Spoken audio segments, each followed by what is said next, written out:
자, 두 번째 시간 가봅시다. 지금 지난주에 했던 것을 거의 복습 차원에서 하는데 이 부분이 상당히 중요합니다. 사실은. 그래요. 그래서 또 하고 또 하는 겁니다. 자, 책 34쪽으로 한번 가볼까요? 책 34쪽.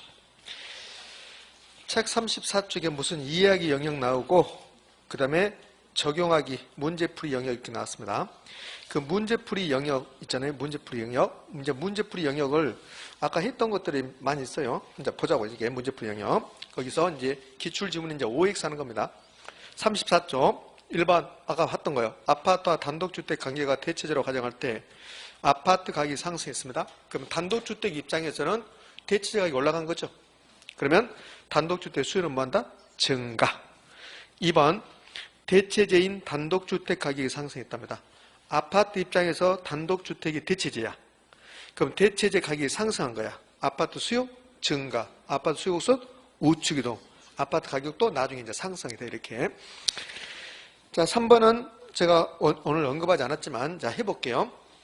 이제 생각을 해보자고. 부동산 가격에 대한 가격 상승에 대한 기대감이에요. 기대감. 내가 부동산 수요자야. 그럼 수요자는 부동산을 산 겁니까? 살려고 하고 있는 겁니까? 살려고 하고 있는 거야. 그런데 부동산 가격이 상승할 거 예상돼. 앞으로 올라갈 것 같아. 그럼 지금 빨리 사야 됩니까? 나중에 사야 됩니까? 지금 빨리 사야 되죠. 그럼 수요를 뭐 한다? 증가시킨다. 됐습니까? 이런 걸 시험에 낸단 말이에요, 이게. 자, 거기 이야기 영역 가봐요. 이야기 영역 가면 대체제가 나오고 보완제가 나오고 그랬습니다. 그래서 뭐 복잡하게 써놨습니다. 그냥 복잡하게 써놨는데 무슨 같은 방향 나오고 막 그렇게 막 나왔어요. 그래서 뭐 대체 옆에 가수 같음 이렇게 나왔죠. 이게 무슨 말이냐면 이렇게 할 필요 없죠. 저는 이렇게 안 하는데 그러니까 그 대체제 옆에 가수 같음이라고 찾으셨습니까? 찾아보셨나요? 그게 이런 소리야. 대체제 가격과 해당제의 수요가 같은 방향으로 간다는 소리야. 대체제가 올라갔죠. 그럼 해당제의 수요는 뭐요? 증가 이 소리야. 그 보완제 옆으로 보완제는 가수는 반대죠. 보완자 가격이 올라가면 해당제의 수요는 뭐 한다? 감소한다. 이 뜻이라고 이게. 자, 됐어요. 자, 이런 거 했습니다. 자, 이제 칠판 한번 봐요. 이제 책은 35쪽의 균형인데 요 칠판 봅시다. 균형과 균형의 변동. 얘도 뭐 반드시 뭐 기초 입문 과정에서는 좀 다 알고 가는 게 좋으니까. 균형이 뭔 말인가? 요거는 거의 시험에 나오잖아요. 나오지 요 균형이 변동이 나온다고. 제가 지금부터 이제 균형을 설명해 볼 건데 균형은 치우침이 없는 거야. 그걸 균형이라고 했잖아요. 그러면 수요량이 100개다. 공급량도 100개다. 그러면 치우침이 없죠? 이걸 이제 균형이라고 한다고. 자, 이 균형을 그림으로 표시하면 수요 곡선과 공급선이 만나는 점이야. 자, 저 시장의 균형 그렇습니다. 경작에서 시장이 이 그래프가 시장이에요. 이거 시장이야. 경작 가성들에게 시장이 어떻게 해요? 그러면 시장이 이렇게 그린다고. 그럼 시장에 가면 수요자하고 공급자가 있는 거야. 그러니까 수요자는 수요 곡선이 이렇게 나오는 거예요. 디맨드 커브. 그럼 이 수요 곡선을 그려냈으면 여기가 가격축이고 가격 대신에 임대를 해도 상관없어. 부동산은 가격과 임대료가 똑같으니까. 그럼 수요 곡선이니까 여기는 뭘까? 수요량. 이렇게 한다. 이렇게. 자, 이제 공급자도 나와요. 시장에. 그럼 공급자는 공급 곡선이 이렇게 말한다고. 자, S, 서프라임 이렇게. 그럼 이제 공급 곡선을 그려냈으면 공급 곡선은 가격과 뭐의 관계? 공급량. 그럼 여기 이제 공급량 이렇게. 심각할 필요 없어요. 여기까지 여러분 이거 글이란 말 시험에 나오지 않으니까. 그럼 이 점이 지금 수요 곡선과 공급선이 만나는 점이에요. 이걸 교차점이라고 한다고. 이걸 균형이라고 그래. 이 점을 균형점 그런다고. 균형점은 이제 균형은 똑같다 해서 이퀄 그런다고. 그래서 이제 이 균형점은 2라고 표시해. 2. 이렇게. 자, 균형점 1번 이렇게 나왔습니다. 이 균형점에서 가격축으로 이제 가봐요. 이렇게 가격축으로 가서 이 가격. 여기도 가격이, 여기도 가격이거든. 그럼 이 가격 밑에가 500원이고, 여기가 1000원이고, 여기가 2000원이다. 그럼 균형점에서 가격 1000원, 2000원을 균형 가격이다. 이렇게 부르는 거야. 균형 가격. 그러면 균형점에서 균형 가격이 결정된다는 소리예요. 그래서 균형 가격이 1000원입니다. 이렇게. 야, 좀 있으면 졸겠다. 히타가 빵빵해서 이제 졸 거야. 좋은가 보자고. 못 졸게 할 거야. 좋은 사람 시킬 거야. 이렇게 해보세요, 이렇게. 자, 균형점에서 요 거리량 쪽으로 가봐요. 여기 이제 자, 다시 해요. 수요 곡선만 나오면 수요량, 공급 곡선만 나오면 공급량인데, 수요 곡선과 공급성이 동시에 나오면 이제 시장에서 거래가 이루어진다는 소리야. 그래서 이거 이제 거래량 이렇게 쓴다고 이렇게. 그러니까 이거는 없어지는 거예요. 없어져. 수요 곡선만 그랬으면 수요량이고 공급 곡선만 그랬으면 공급량인데 이제 두 개 겹쳤으니까 거래량으로 나온다고. 그럼 수요량이 100개고 공급량이 100개다. 똑같죠. 이거 이제 균형이라고. 그럼 몇 개가 거래될까? 100개. 이걸 균형 거래량이라고 한다고. 그럼 균형점에서 거래량을 균형 거래량, 이거 100개다. 이 거래량이 50개 될 수도 있고 거래량이 200개 될 수 있어요. 근데 요 100개가 균형점에서 거래량에서 균형 거래량 이렇게 한다고. 균형 거래량인데 이 거래를 생략하고 균형량 이렇게 올해는 균형량 이렇게 냈다고 시험에. 이거는 균형 거래량, 균형량, 균형 수급량, 뭐 균형 교환량 여러 가지로 부르는데 가장 일반적인 표현은 균형 거래량이에요. 이걸 시장의 균형이라고 한다고. 그러면 시장의 균형은 수요자, 공급자가 만나서 그래서 수요자 마음과 공급자 마음이 일치한다. 수요량과 공급량이 똑같다. 그걸 균형. 그때 가격이 균형 가격. 그때 거래량이 균형 거래량. 그래서 말로 균형을 말로 하면 수요량과 공급량이 똑같은 상태고 그때 가격이 결정되고 거래량이 결정되는데 그때 가격을 균형 가격, 균형 거래량으로 합니다. 이 소리야. 됐죠? 이걸 그림으로 표시하면 요 1번은 균형을 말로 한 거고 그림으로 표시하면 이게 균형이라는 소리예요. 이게 균형. 여기까지 우리 시험에서 나올 거 하나도 없어요. 가끔씩 이제 뭘 내냐면 이걸 계산해 보라고 그래. 지금 여기 균형 가격이 1,000원 나왔죠? 균형 거래량 100개 나왔죠? 이걸 계산하는 문제가 나온다고. 그럼 계산 문제가 되면 수요 함수란 걸 주고 공급 함수란 걸 준단 말이에요. 나중에 배우게 되게 이제 올해 이거 나올 확률은 매우 높지만 근데 나중에 이거는 다 하더라고. 계산 문제가 이제 여러 가지 형태가 있는데 여러분이 보면 그동안 제가 17년간 보면 이거는 다 하시잖아요. 이거 다 하실 수 있다고요. 이런 식으로 나온다고. 봐요. 요 QD는 100 마이너스 2P다. 이걸 이제 수요 함수 이렇게 주고 요 공급 함수는 QS는 300 플러스 뭐 2P다 이렇게 준다고. 이렇게 주면서 계산 문제 좀 해보십시오. 이렇게 나온다고 이렇게. 그러니까 균형에서는 뭐 여기 1번, 2번이 나올 일은 절대 없고 요 3번 정도가 요 계산 문제에서 나올 확률이 약간 있다는 소리 이렇게. 이거는 계산 문제 여러분 다 할 수 있으니까 이거 나오면 보너스 문제야. 실제로 여러분 다 한다고. 나중에 언니 나는 균형 가격 계산할 수 있다. 요거 한다고 이렇게. 아무리 못해도. 그러니까 여기서는 나오면 다 맞출 수 있다는 거야. 요것밖에 안 나올 거니까. 자, 여기 이제 요 밑에 보면 요 수요량이 100개고 공급량이 100개일 때가 균형이야. 근데 어떤 이유로 공급량은 100개인데 수요량이 150개가 된 거야. 그러면 균형입니까? 아닙니까? 아니야. 그럼 수요량이 더 많단 말이에요. 이렇게 수요량이. 이걸 초과수요라고 한다고. 초과수요. 그럼 초과수요는 수요 입장에서는 초과수요인데 공급 입장에서는 물량이 부족해지는 거야. 물량이. 그죠? 그럼 가격은요? 상승. 초과수요. 그러니까 초과수요 상태에 있다면 가격이 상승한다. 이렇게 되는 거라고. 자, 그러면 2번은 수요량은 100개인데 공급량이 150개야. 그럼 공급량이 더 많죠? 이걸 초과 공급. 여기 물량이 넘쳐난다는 소리야. 아파트로 보면 마곡에 미분양이 속출했다는 소리야. 그럼 가격은요? 떨어지겠지. 여기에 한 2번 정도. 그것도 한 15, 16년 전에. 이 정도? 아무것도 아니야. 여기 이제 균형이라고. 요거는 중요성이 많이 떨어지고. 근데 뭐가 중요하냐? 지금부터는 100% 나온다. 100%. 선생 안 나오면 어떻게? 아직도 손가락은 남아있다, 내가. 손목은 없어도 손가락은 남아있다. 손가락을 건다. 안 나오면. 요거요. 균형의 변동. 요 균형과 균형의 변동이 균형 안중하고 균형의 변동 100% 나온다. 그러니까 지금부터 이제 균형의 변동이 뭔가를 이제 보자고 이렇게. 자, 그럼 이제 균형 이렇게 이제 나왔는데 여기 균형이 지금 모습이고 균형이 변동 모습이고 균형의 변동이 무언가를 제가 설명해 볼게요. 균형의 변동에다 칠판에다 한번 설명해 볼게요. 여기 이제 균형 상태에 있어서 이렇게. 근데 수요가 변하지 않고 공급도 변하지 않는데요.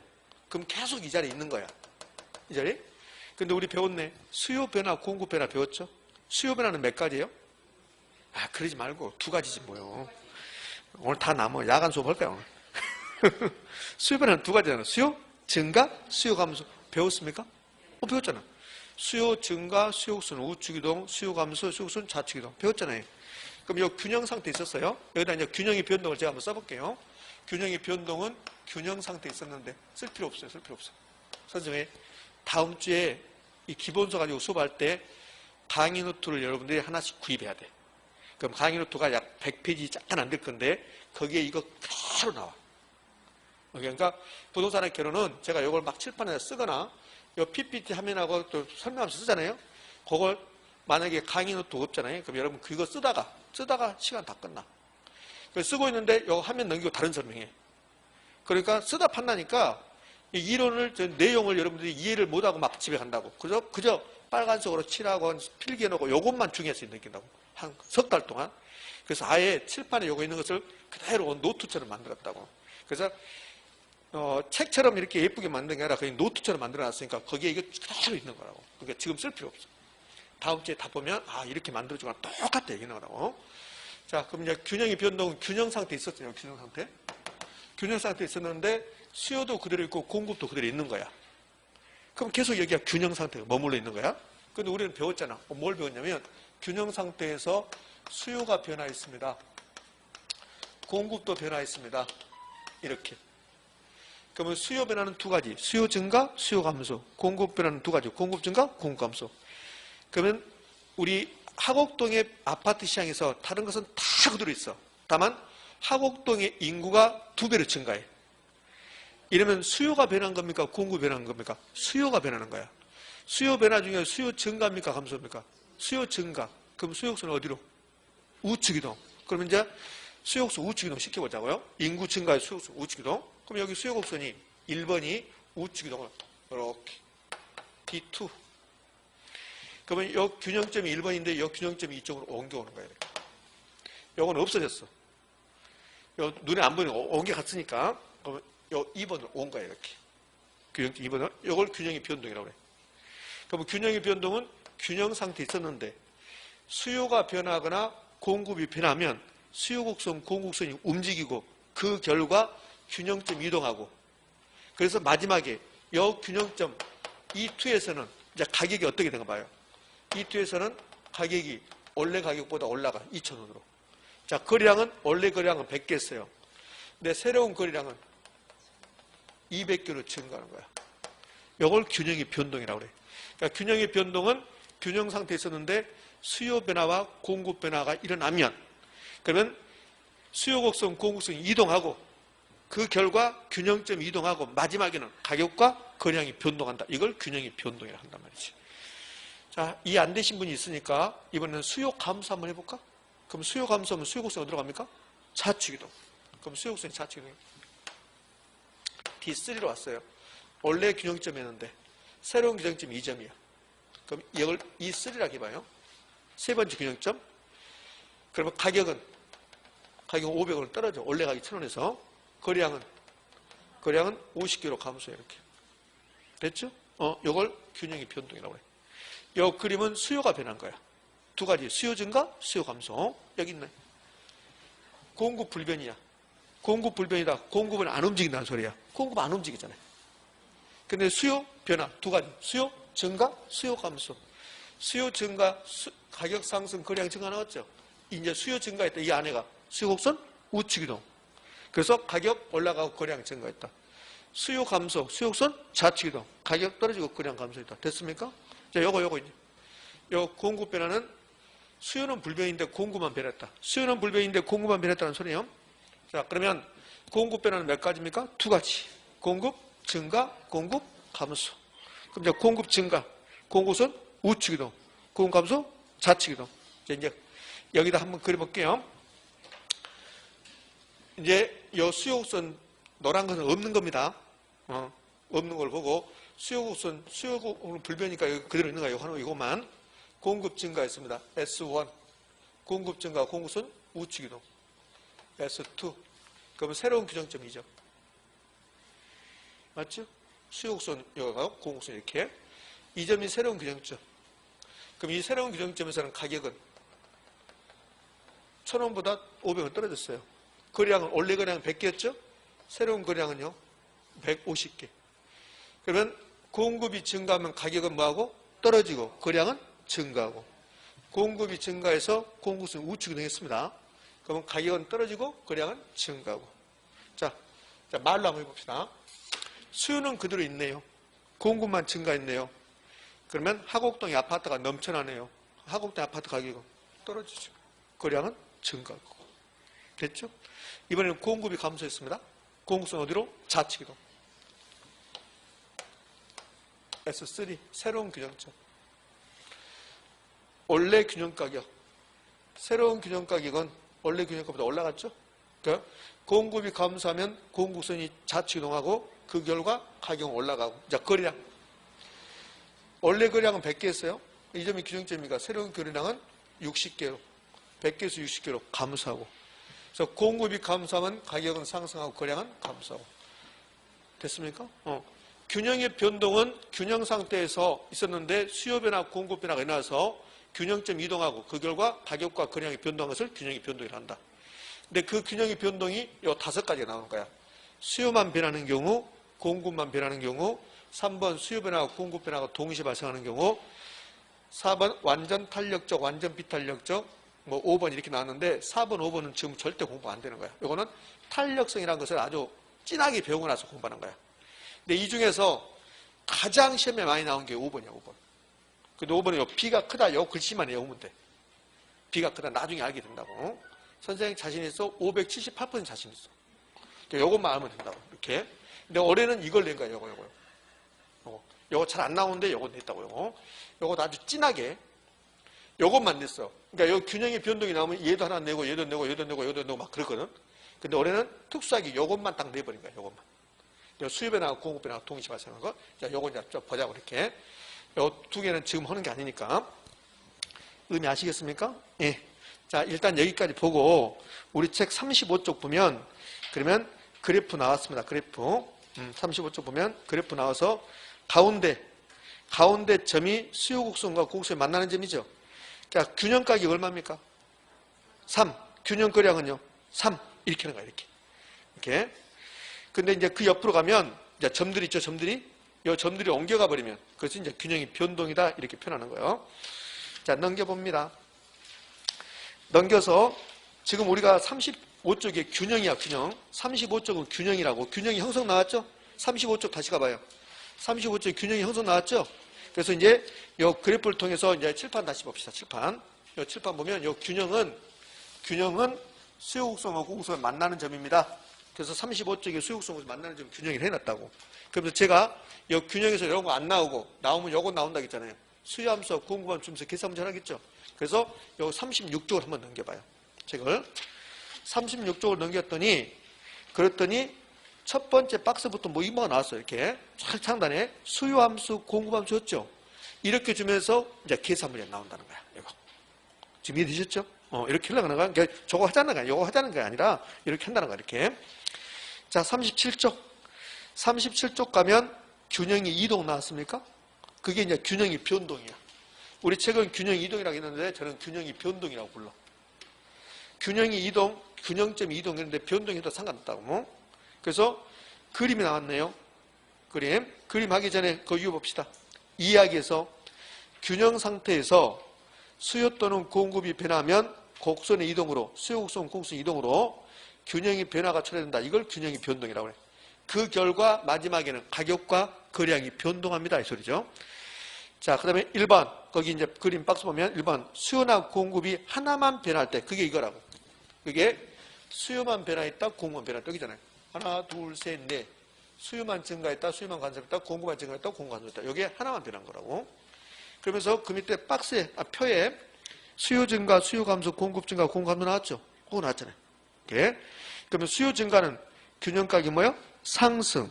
균형 거래량 증가. 됐습니까? 이렇게 했어요. 거기 하살표 곱하기 하지 말고. 하지 말고, 그 위에 그림을 한번 봐요. 그 그림이 지금 이거야. 요 그림이라고. 요거네. 자, 그 그림을 보면 이렇게 갔습니다. 이렇게 여기 수요 증가. 이렇게 갔습니다. 수요 감소. 이렇게 올라갔습니다. 공급 감소. 이렇게 갔습니다. 공급 증가. 그 말이라고. 요거 다 필요 없어요. 필요 없고 제가 설명한 거 보면 된다고. 이렇게. 자, 그런 의미예요. 그러면 거기 밑에 동그라미 1번, 2번, 3번 나왔죠? 4번가 나왔죠? 그게 이거잖아. 1번 수요 증가, 2번 수요 감소, 3번 공급 증가, 4번 공급 감소. 그거야, 그거.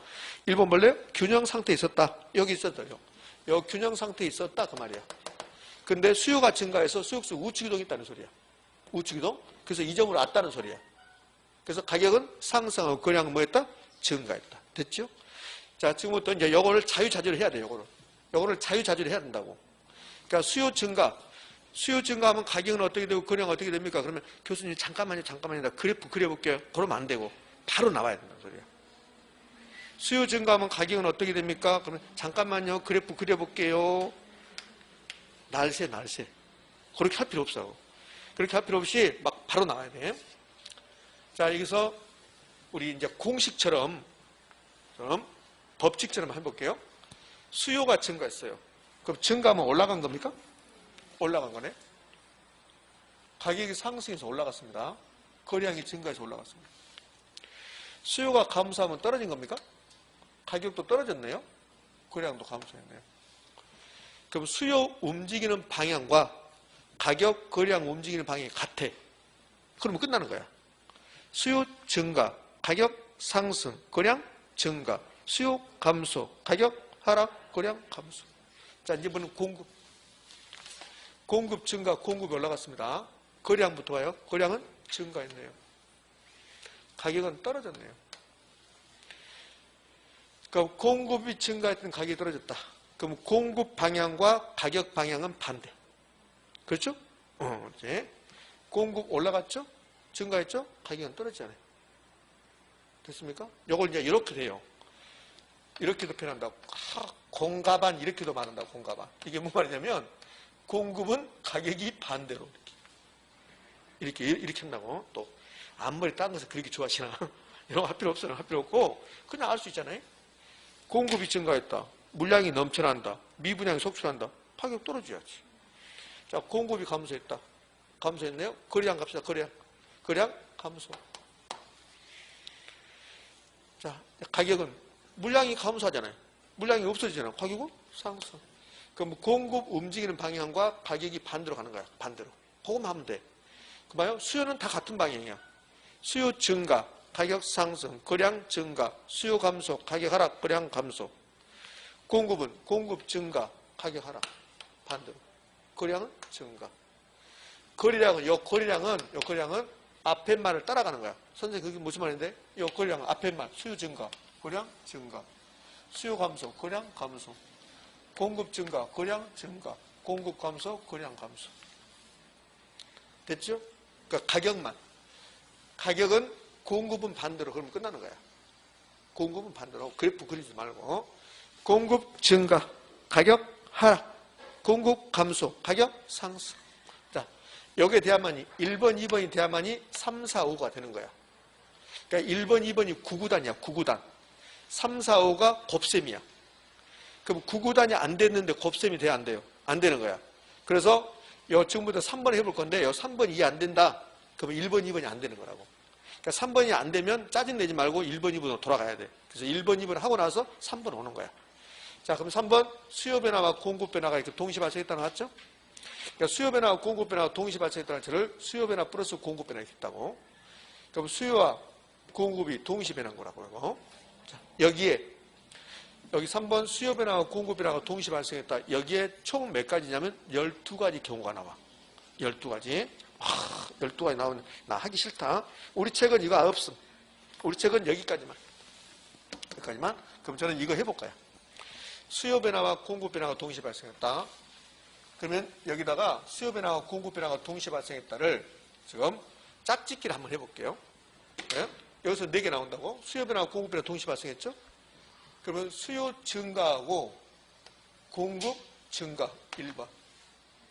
수요 증가하고 공급 감소 2번. 3번 수요 감소인데 공급은 증가한다. 3번. 4번 수요 감소하고 공급도 감소한다. 4번 이렇게 4가지 나오는 거야. 요 4가지밖에 없다고 이렇게. 여기에 짝짓기 하면. 그래서 요 4가지가 이 다음 화면에 이제 나올 거라고.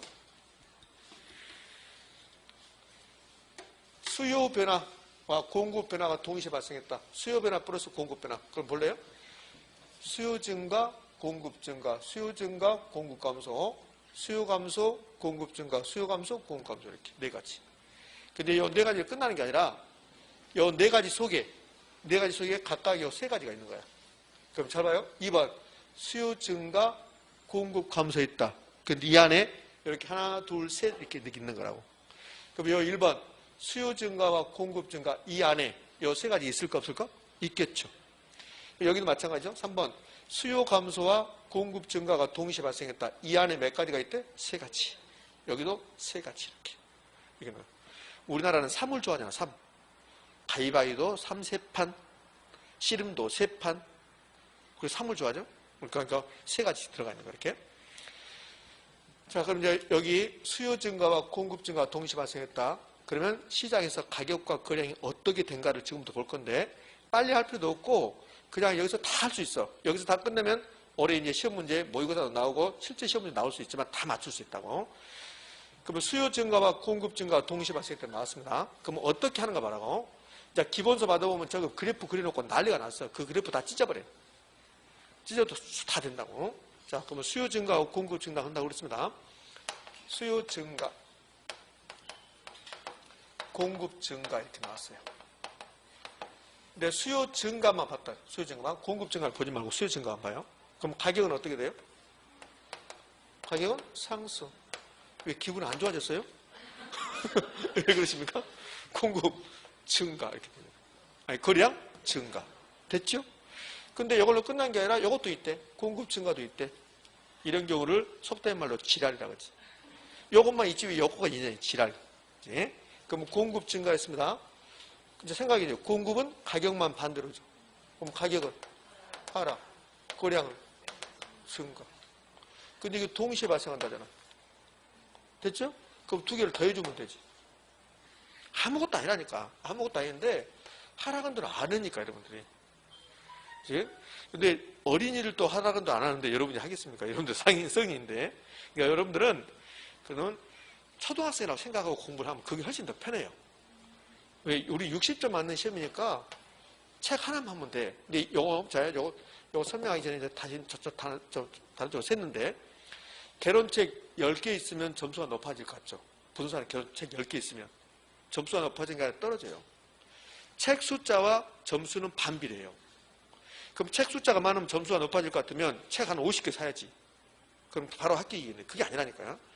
개론책 10개를 갖다 놓고 한 번씩 읽는 것은 아무런 의미가 없어요. 한 권을 10번 읽어야 돼. 여기서 지금까지 우리 이 학원에서 제가 지금 8년차인가 9년차인가 하고 있는데 근데 나중에 중개사 선생님이 있는데 중개사 선생님하고 저하고 가장 오래 있었다고. 중개사 선생님 한 번 쉬었다 왔으니까 내가 가장 오래 있었는데 근데 여기서 합격자 중에서 개론책 10번 읽었다는 사람 한 명도 없어요. 한 명도. 그래도 합격한다고. 하나만 하면 되는데 막 여기 있다 저거 됐다 이렇게 하는 순간 점수는 낮아진다고. 고생만 하고. 딱 하나만. 왜? 60점 맞는 시험이니까. 만약에 이게 90점 맞는 시험이다. 그럼 제가 책 아주 두꺼운 것도 경작쪽도 알려주고 막 한다고. 근데 60점이니까 아무 필요 없어. 딱 이거 하나만 한다 이렇게. 자 이제 갑시다. 제가 시키면 하니까. 그러면 이 두 개를 겹쳐줘요. 그럼 무조건 거래량을 먼저 봐. 거래량을. 그럼 이제 가격은 어떻게 되고 거래량은 어떻게 됩니까? 그렇죠? 거래량은 둘 다 증가야. 수요 증가, 거래량 증가, 공급 증가, 거래량 증가죠. 그럼 거래량은 증가. 거래량은 어쩌면 증가할 수도 있는데요. 그러면 안 돼. 무조건 증가야. 증가. 자, 가격 가자고요. 수요 증가는 가격이 올라가고 공급 증가는 가격이 떨어져. 그럼 한쪽이 올라가고 한쪽이 떨어지는데 근데 얼마 올라갈지 얼마 떨어질지 몰라요. 그럼 알 수 있을까 없을까? 없어요. 그래서 여기다가 그 변화를 알 수 없다고 해요. 가격은 그 변화를 알 수 없다. 이 변화란 말은 가격 상승 하락이죠. 그러니까 가격이 상승 하락 여부를 알 수 없다. 이렇게 하는 거예요. 여기 답이라고. 그러니까 시험이 이렇게 나왔습니다. 수요 증가와 공급 증가가 동시에 발생하면 그러면 가격은 균형 가격은 그 변화를 알 수 없고 거래량은 증가한다. 맞죠? 이렇게 하는 거예요. 이렇게. 자, 여러분 눈빛 중에 지금 여러 명이 눈빛이 지금 나는 알 수 없어요. 이런 눈빛인데 지금. 요거 알 수 없다는 것을 나는 알 수 없네, 진짜. 아니?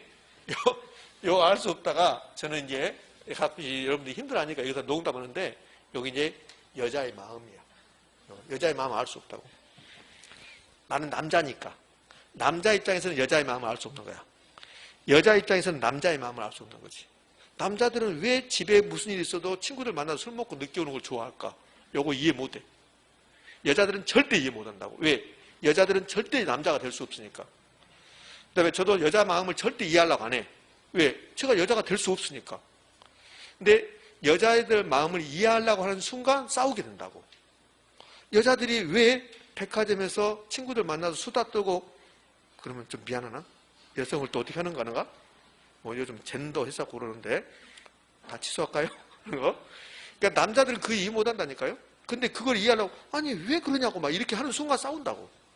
그러니까 절대 남자는 여자를 이해하려고 하면 안 돼. 아 그런가 보다 해버려야 돼. 그래야 안 싸운다고. 여자들도 마찬가지. 왜 남자들은 만나면 했던 이야기하고 군대 이야기 또 하고 뭐하고 그러니까 그거 이해하려고 말하는 거야. 여자들은 모른다니까. 그러니까 이해하려고 하면 싸우는 거야. 이제 다른 것만 요거는 시가 웃고 집에 가서 당신 나를 이해하려고 하지 마. 이런 학원에서 그거 배웠어. 자 어떻게 하냐면 수요 변화와 공급 변화가 동시에 발생하면 따로따로 이렇게 해본 거야. 요거 했잖아요. 요거. 수요 증가하면 가격 상승, 거래량 증가한다고 아주 열심히 대답 잘하더만. 그래서 한 번 더 하면 막 짜증낼 것처럼 요거. 요게 돼야만이 요게 된단 말이에요. 요게. 자, 그럼 이제 이렇게 됐어요. 그럼 요거 한번 해볼까요? 요거요? 여기다는 뭐라 해야 돼? 알 수 없다. 여기 이제 여자의 마음이에요. 알 수 없다. 그럼 여기 해봅시다. 2번. 수요 증가와 공급 감소했다고 했습니다. 그럼 이제 천천히 하는 거야, 이게. 이번에는 색깔 바꿔서 수요 증가, 공급 감소. 이렇게 했습니다. 이렇게. 수요 증가, 공급 감소. 근데 동시에 발생했대. 그럼 동시에 발생했다 하더라도 우리는 따로따로 공부하는 거야. 수요 증가, 가격 상승, 거래량 증가. 요거 됐잖아요, 이제. 그러면 공급 감소, 공급은 가격은 반대로. 그러면 공급 감소, 가격, 거래량 중에서 거래량부터 거래량 감소. 똑같이 가니까요. 거래량은 요거 있는 거 똑같이 가니까 이렇게. 가격은 상승. 두 개 겹쳐라. 그러면 수요 증가와 공급 감소가 동시에 발생하면 시장에서 가격과 거래량 어떻게 된가? 거래량부터. 수요 증가, 거래량 증가, 공급 감소, 거래량 감소. 한쪽은 증가, 한쪽은 감소. 알 수 있다, 없다? 없다. 알 수 없다. 이건 남자의 마음. 가격 볼까요? 수요 증가, 가격 상승, 공급 감소, 가격 상승, 가격은 상승. 됐죠? 어떻게 하는지 아시겠죠? 아무것도 아니야. 아무것도 아니라고. 자, 그러면 여기서 1번하고 2번, 1번하고 2번 했는데, 뭐가 하나 나왔습니다. 공통점이. 1번, 수요 변화, 공급 변화. 2번도 수요 변화, 공급 변화. 여기 수요 변화와 공급 변화가 동시에 발생하면 가격, 거래량 둘 중 하나가 알 수 없다가 나와. 1번은 가격이 알 수 없다. 2번은 거래량이 알 수 없다. 됐죠? 그럼 3번 볼래요? 3번, 수요 감소, 공급 증가 나왔죠? 동시에 발생 나왔죠? 그럼 가격과 거래량 둘 중 하나가 알 수 없다.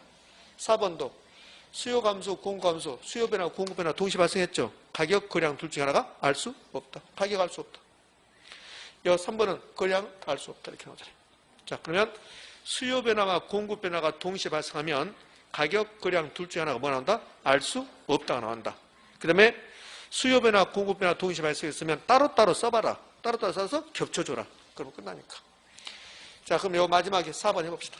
수요 감소. 이제 요걸 쓰지 말고, 요걸 처음에는 여러분이 집에 가서 이렇게 써야 돼. 저처럼 써서 하고, 그 몇 번 하다 보면 안 써도 돼. 그럼 요거 안 쓰고 한번 해봅시다. 무조건 거래량을 먼저 보는 거야. 저는 요거 금방 뭐 알거든요. 요 거래량 감소거든요.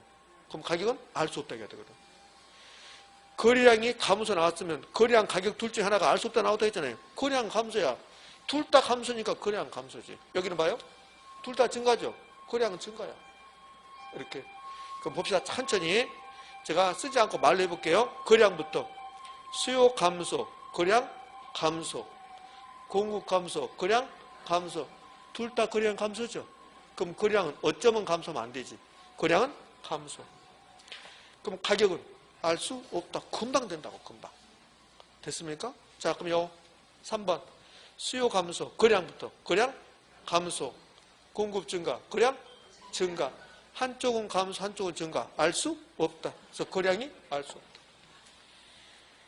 그럼 가격은 수요 감소, 가격 하락이죠. 정해졌잖아요. 이렇게 있는 거야. 이걸 끝나면 좋을 텐데 지랄. 여기 이렇게 있는 거야. 이렇게. 여기 2번에 동그라미 1번 뭐예요? 동그라미 1번 수요 증가, 공급 감소. 근데 수요 증가가 더 크다 그렇게 나왔어요. 3번은 수요 증가, 공급 감소인데 공급 감소가 더 크다 나왔어요. 이렇게. 이거 전부 다, 이 동그라미 1번, 2번, 3번 전부 다 수요 증가, 공급 감소야. 다만 1번은 수요 증가가 더 크다. 2번은 수요 공급 감소가 크다. 3번은 수요 증가하고 공급 감소, 아니 2번은 수요 증가하고 공급 감소가 같다. 이렇게. 됐죠? 그럼 동그라미 1번하고 동그라미 3번만 해볼 건데 2번 하지 말고 1번하고 3번만 해볼 건데 그럼 더 쉬워. 1번처럼 나오잖아요. 그러면 수요 증가가 공급 감소보다 크다. 그러면 수요 증가가 답이야. 공급 감소는 안 본다고. 수요 증가가 크게 일어나니까 공급 감소가 묻혀버려. 됐죠? 부모님 생신 때 제가 100만 원 드렸어. 근데 동생에서 1000만 원 줘버리면 제가 묻혀버려. 그러잖아요. 그거 다 똑같아. 그러면 1번 볼래요? 1번은, 동그라미 1번은 수요 증가가 공급 감소보다 클 때, 그때는 뭐가 답이다? 수요 증가가 답이야. 공급 감소 안 본다고. 수요 증가가 답이니까 가격 상승, 거량 증가. 그럼 2번 안 한다고 그랬습니다. 3번.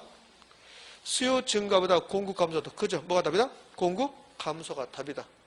공급 감소니까 가격은 상승, 거량은 감소. 그럼 여기 1번 가볼까요? 1번 수요 증가, 공급 증가 동시 발생했죠. 여기 몇 가지 있다? 3가지. 동그라미 1번, 2번, 3번. 지금 이해됩니까? 크다, 작다가 나오면 수요 변화와 공급 변화가 동시에 발생하는데 어디가 크다, 작다가 나오면 큰 쪽이 답이라고. 큰 쪽이. 여기는 수요 증가와 공급 감소 동시에 발생해요. 크다, 작다 없잖아요. 그렇죠? 여기 지금 동그라미 1번은 수요 증가가 크다. 수요 증가가 답. 3번은 공급 감소가 답. 이렇게.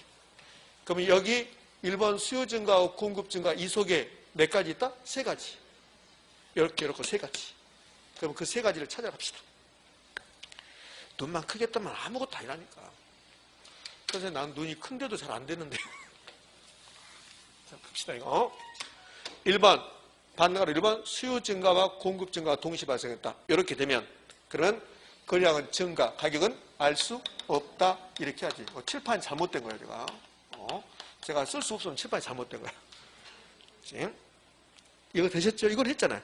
그럼 이 안에 1번, 2번, 3번 이렇게 있다는 소리예요. 그 2번은 아직 안 하는, 2번 하면 여러분 머리 아프니까 하지 말고 2번이 잘 나온 게 아니에요. 1번하고 이제 3번 할 건데 1번은 수요 증가가 공급 증가가 더 크다. 그 뭐가 답입니까? 수요 증가가 답이야. 큰 쪽이 답이니까. 됐죠? 지금 똑같은 공간에서 제가 우리말 하고 있습니다. 근데 누구는 이해되고 누구는 이해 안 되면 안 되는 거예요. 수요 증가가 답이니까 요 공급 증가는 무시하는 거야. 요즘 젊은 친구들 요걸 개무시라고 하더만. 개무시. 안 보는 거야. 그럼 수요 증가만 남았죠? 그럼 가격 상승, 거량 증가. 자, 3번. 수요 증가보다 공급 증가가 더 큰 경우. 그럼 뭐가 답이다? 공급 증가가 답이니까 가격 떨어지고 거량 증가. 올해 요걸 냈다고 진하게 하죠. 자, 수요 변화와 공급 변화가 동시에 발생해 나왔다. 예를 들어서 수요 증가, 공급 증가, 수요 증가, 공급 감소, 수요 감소, 공급 증가, 수요 감소, 공급 감소 이렇게 나왔다. 그럼 가격, 거량 둘 중에 하나가 알 수 없다가 나온다. 그 다음에 조건이 주어지죠. 어디가 크다, 작다 나오면 큰 쪽이 답이다. 그럼 끝나는 거죠. 예? 자, 책에는 없으니까 책은 풀 필요 없고. 자, 요거 기출지문 아무리 열심히 해서도 요거 안 풀리면 안 되는 거예요. 요거. 자, 요거 몰래요? 19회 때 나온 적도 있고 25회 때 나온 적도 있고 올해 요거 진하게 나죠. 이렇게 이제 봅시다. 1번 수요 증가하고 공급이 감소한다고 할 때 수요 증가와 공급 감소가 동시에 발생하는 거야. 근데 어디가 크다 작다가 없죠 지금 이거? 그러면 둘 중 하나가 알 수 없다가 나오는 거야. 그러면 수요 증가하고 공급 감소했는데 이제 요거잖아요. 수요 증가하고 공급 감소 있으니까 요거잖아요. 요거. 그럼 이제 말로 해봅시다. 수요 증가, 거량 증가, 공급 감소, 거량 감소. 한쪽은 증가, 한쪽은 감소. 알 수 없다. 거량이 알 수 없는 거야. 그러면 균형거래량은 급여를 알 수 없다. 이제 가격도 정해줘야지. 가격. 그러면 수요 증가, 공급 감소했습니다. 가격도 알 수 없다. 그럼 틀린 말이야. 가격은 상승, 하락이 정해줘야 돼. 수요 증가, 가격 상승, 공급 감소, 가격 상승, 가격은 상승. OX, O. 자, 이제 2번. 2번은 공급 감소가 수요 감소보다 큰 경우. 이게 훨씬 좋아. 생각도 없고. 공급 감소가 더 크죠? 뭐가 답이다? 공급 감소가 답이야. 그럼 가격은 상승, 거량은 감소. O. 자, 올해 나왔던 거. 수요와 공급이 증가하는 경우. 수요도 증가, 공급도 증가. 요거네. 수요 증가, 공급자 요거네. 그죠? 증가하는 경우 수요 증가 폭이 공급 증가보다 크단다. 그럼 수요 증가 폭이 크니까 수요 증가가 더 큰 거죠. 그럼 뭐가 답이다? 수요 증가가 답이라는 거야. 그럼 수요 증가했으니까 가격은 상승, 거량은 증가. 균형 가격은 상승하고 여기까지 맞았네. 균형 거량 감소한다. 균형량. 제가 균형 거량인데 균형량이라고 나왔다 했죠? 균형량 감소한다. OX, X. 균형량 증가한다. 왜? 수요가 증가한 걸로 보니까. 이렇게. 4번. 수요와 공급이 감소하는 경우. 수요 감소했습니다. 공급 감소했습니다. 그럼 이것만 봐요. 이거 뒤에 보지 말고. 수요도 감소하고 공급도 감소했다. 그럼 가격 거량 보자고요. 수요 감소, 공급 감소 동시에 발생했다. 가격 거량 둘 중에 하나가 알 수 없다고 나오죠. 거량은 감소. 수요 감소, 거량 감소, 공급 감소, 거량 감소, 거량 감소. 가격은 알 수 없다요. 근데 이 지문은 그게 아니고 수요와 공급이 감소했는데 근데 수요 감소 폭이 공급 감소보다 더 작대. 이거 좀 어렵긴 했잖아요. 수요 감소 폭이 공급 감소보다 더 작대. 그럼 어디가 더 큰 거야? 공급 감소가 더 큰 거라고. 장난하고 있는 거지. 이렇게. 그럼 공급 감소가 답인 거죠. 맞나요? 그 공급 감소 답이니까 가격은 상승하고 균형량 증가입니까? 감소입니까? 감소. 그래서 X. 할 수 있겠습니까? 이렇게. 자, 이 정도가 우리 그냥 균형의 변동에서 여러분이 공부한 내용들. 이렇게. 자, 이렇게 해서 이제 경제는 완벽할 수 없지만 탄력성이라는 개념도 있고 그러지만 그 탄력성이라는 개념을 보지 않고 이제 경제론이 이렇게 끝나는 거야. 그럼 이 경제론이 끝나고 나면 이제 우리 책은 38쪽, 39쪽에 탄력성이라는 개념이 나오고 41쪽까지 막 탄력성 나오면서 복잡해요. 요거까지 지금 해버리면 여러분 이제 머리 아픈 거야. 그러니까 여기 41쪽까지 가면 그러면 수요 공급 이론이 끝나는 거야. 그러면 42쪽이 이제 경기 변동 나온다고. 경기 변동. 그럼 요 경기 변동까지 끝나고 나면 그러면 이제 44쪽은 부동산 시장론이야. 여기서부터 이제 3편이야. 3편. 자, 7번 봐요. 여기까지가 우리 경제론이 끝난 거야. 이제 경기 변동 안 했지만 경제론이 끝나고 나면 제 3편이 시장론이야. 시장론. 그럼 제 3편 부동산 시장론은 뭘 배우냐면 이런 거 배우는 거예요. 부동산 시장의 기능과 특성 이런 거 배우고 그다음에 효율적 시장이라는 거 배우고 그다음에 주택 시장에서 이런 거 배운다고 이런 거 배운다는 소리고. 자, 그래서 요거 이제 배우는 게 아니라 요 내용들이 있는데 요 부동산 시장이 뭘 하냐면 시장의 기능이라는 게 있다. 시장 기능. 기능이 역할이라고 해요. 기능. 시장의 개념은 여러분 이제 지금 필요 없는 거고 요 시장의 기능이 나올 거라고. 요 시장의 기능. 그러면 시장의 기능은 아까 봤어요. 시장에서 수요자와 공급자 만나서 가격 결정되죠. 그 가격으로 물건을 사고 팔았죠. 거래했잖아요. 그걸 자원을 배분한다고 이렇게 자원 배분. 그러니까 시장은 가격이 형성돼. 부동산 시장에서는 매도인과 매수인 가격에서 가격이 결정된다고. 이 가격으로 물건을 사고 파는 것을 경제학에서는 자원을 배분한다고 그래.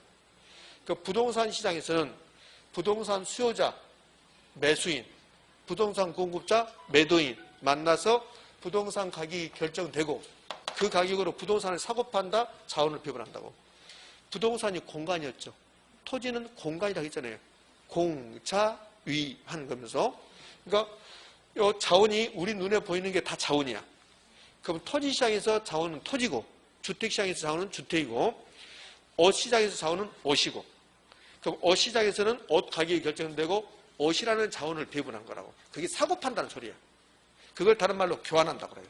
이런 것도 시장의 기능이라고. 근데 시장이 완전 경쟁이 있고 불안정 경쟁이 있는데 근데 부동산 시장은 불안정 경쟁이 나중에 이제 배우게 된다고. 그러니까 부동산 시장이 불안전하면 요 자원배분을 해야 되는데 자원배분을 잘못한다고. 이걸 자원배분의 비효율성이라고 한다고. 우리나라는 주택 보급률이 120%야. 120%. 그러면 세대수가 100세대면 주택은 120개가 공급된 거야. 근데 주택 없는 사람이 있거든. 왜? 한 사람이 2개, 3개 가져버리니까. 이걸 주택자원이 배분이 잘못됐다고 그래. 주택자원 배분이. 그걸 자원배분의 비효율성이라고 한다고. 이렇게 되면 시장이 자기 역할을 못한 거야. 그걸 시장이 실패했다고 그래. 그럼 시장이 실패했으면 주택자원, 주택시장이라면 주택이라는 자원이 배분이 잘못됐다.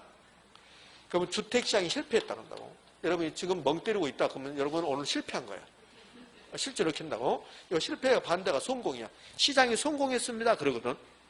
그러면 자원 배분이 원활하게 됐다는 소리야. 근데 현실의 시장은 전부 다 불안정한 시장이야. 그러니까 현실 시장은 자원 배분이 효율적으로 될 수가 없다고. 그럼 부동산 시장은 불안정한 시장이라고 하거든. 그것도 우리 시험에 잘 나온다고. 부동산 시장은 불안정한 시장이다. 그럼 자원 배분이 잘못되는 거야. 그것을 시장이 실패했다고 그래. 그럼 주택 시장이 실패한 거야. 저같이 납세 의무도 잘하고 국방 의무도 잘하고 다 잘했는데 길거리 꽁초도 죽고 그러는데 저는 주택이 배분되지 않았어. 저는 주택이 없다. 여러분 주택시장이 실패한 거야. 그러면 정부가 주택시장에 개입해야 됩니까? 안 해야 됩니까? 해야지. 정부의 개입. 이걸 뭐라고 하냐면 이걸 정책이라고 그래. 정책. 정부가 하는 것을 정책이라고 한다. 정책. 복지정책, 교육정책 이렇게 잖아요. 그렇지? 그러면 부동산 시장에 정부가 부동산 시장에 개입했다. 그래서 부동산 정책이다 이렇게 한다. 부동산 정책이다. 그래서 국가가 저 같은 사람에게 임대주택 공급하고 행복주택 공급하고 들어보셨죠? 그렇게 하겠다는 소리야. 시장을 배우고 나면 이제 3편이 시장론인데 그 시장을 배우고 나면 그 다음에 시장이 실패하니까 부동산 시장 무조건 실패하게 돼 있으니까 정부가 개입한다. 그래서 제 4편에 이제 정책론이 이렇게 연결되는 거야. 의미 아시겠습니까? 자 봐요. 그럼 이제 3편이 이런 걸 배우고 나서 이제 정책론으로 가는 거야. 그러니까 왜 4편이 정책론이냐? 제 3편에서 부동산 시장을 배웠는데 시장이 실패했다는 소리야. 자원 배분을 잘못한다. 그럼 정부가 개입한다? 이것을 부동산 정책이 된다고. 뭐? 그럼 부동산 정책에서는 뭘 보냐면 부동산 문제라는 게 있다고. 이 부동산 문제를 볼까요? 토지 가격이 높죠. 주택 가격이 높죠. 우리나라 주택 가격이 적정합니까? 많죠. 그걸 부동산 문제라고 그래. 그럼 이 부동산 문제가 토지 문제, 주택 문제가 있다고. 이런 거면 시험에 안 나오지 않아요. 그러니까 패턴을 보는 거야. 그럼 이 토지 문제, 주택 문제를 해결하기 위해서 정부가 시장에 개입해야 됩니까? 안 해야 됩니까? 해야지. 그 정부의 시장 개입. 이걸 부동산 정책이라고 한다고. 그런데 이 부동산 시장에 개입하는데 부동산 시장은 크게 보면 두 가지야. 토지 시장하고 주택 시장.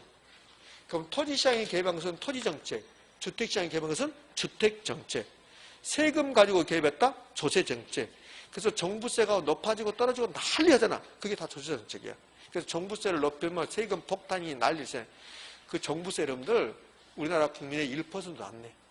그런데 1%밖에 안 내는데 99%라는 사람이 정부세가 높다 낮다, 정부세 해야 된다 말한다. 웃기는 거지. 의의도 없어 제가 봤을 때는. 그럼 정부세 걷어서 여러분 1% 들어갑니까? 그럼 정부세가 높다 낮다 하면 어떡하냐고. 그럼 정부세가 걷어서 그러면 그 청와대가 가져가는 겁니까? 정부세 걷어서 여기다 주는 거 여기다가 우리에게 그잖아요. 자 그런 것들이 조세 정책이 되는 거라고. 그럼 뭐예요? 정책론에서는 토지 정책 100% 한 문제 또는 두 문제, 주택 정책, 조세 정책 이렇게 된다고 이렇게. 여기 이제 시장이 실패했다. 아까 시장이 자원 배분을 잘못했다고 그랬죠? 그 시장 실패. 그러면 정부가 개입한다. 시험을 이렇게 된다고. 정부는 시장의 실패를 수정하기 위해서 개입할 수 있다. OX? O? 아니. 정부가 시장의 실패를 수정하기 위해서 시장이 실패가 했으니까 주택시장이 실패했으니까 이거 수정해야지. 그래서 개입할 수 있다. OX? O? 그렇게 되는 거예요. 그렇게. 그러면 이 토지 정책은 이제 공법 안 배웠으니까 모르겠지만 다음 주부터 이제 공법 배우면 공법 선생님께서 하는 말, 공법 선생님 하는 말 전부가 토지 정책이에요. 공법 선생님 하는 말이. 이 토지 정책은 주택 정책은 공법이야, 공법. 그러니까 부동산학 개론은 우리 공인중개사 과목의 모든 과목을 다 포괄하는 거야. 나중에 세법 배우는데 그 세법이 조세 정책이야. 그러니까 부동산학 개론은 공법서만 배운 내용, 세법서만 배운 내용, 그다음에 공시법서만 배운 내용, 다른 과목에서 배운 내용이 부동산학 개론에 들어온다고. 걱정됩니까? 걱정하지 마. 그거 다 틀려버려도 합격하니까. 그 다음에 나중에 제가 다 언급할 거니까 이게 이제 정책론이라는 소리야. 그럼 이거 공부합니까? 아니, 공부 안 하고 이렇게 흘러간다는 거죠. 그러면 정책론이 끝나고 나면, 그러니까 이렇게 시장론하고 정책론하고 연결돼 있다는 거. 그 정책이 끝나고 나면 그 이제 투자론 가는 거예요. 봐요. 시장론에서 정부가 시장은 자기 역할이 있는데 시장은 자원을 배분해야 되는데 어떤 이유로 자원 배분을 잘못했다. 자원 배분은 비효율성. 그걸 시장이 실패라고 한다. 그럼 정부가 개입해야 한다, 안 한다? 해야 한다. 그래서 정책론 나오고 정책 이렇게. 그럼 이거 끝나고 나면 그러면 이제 투자 한번 해보자. 투자. 그래서 투자론 이렇게 하는 거야. 투자론. 부동산 투자론. 왜 안 넘어가요? 투자론 이렇게. 그러니까 투자론이 여러분이 가장 힘들어하는 부분이야. 투자론이. 자, 그럼 책을 보면 예, 책 봐봐요. 56쪽 봐요. 56쪽. 56쪽 보면 그러면 시장이 실패라고 나왔습니까? 56쪽에 여기서부터가 이제 소위 말해서 정책론이야. 정책론. 이런 것은 제가 공부하지 않고 59쪽 정부의 시장 개입 이렇게 나왔죠? 정부의 시장 개입 수단 이렇게 이제 쭉 연결된단 말이에요. 자, 이제 넘겨봅시다. 넘겼던 60페이지 뭐 나왔습니까? 토지 정책. 그 다음에 63페이지에 주택 정책. 이렇게. 그 다음에 조세 정책을 안 넣어놨잖아요. 이렇게 기초 입문서니까 이렇게 흘러가요. 그 다음에 66쪽부터가 부동산 투자야. 부동산 투자가 여러분들이 가장 힘들어하는 부분이라고. 그러니까 부동산 투자가 칠판 봅시다. 이렇게 흘러가는데 오늘 반드시 해야 될 것은요. 현금 수지, 현금 흐름이라는 게 있다고. 요거는 이제 10분 쉬었다. 요것만 오늘 하면 기초 입문 과정이 끝난다고 보시면 돼요. 의미하셨습니까? 예, 쉬었다. 10분만 쉬었다.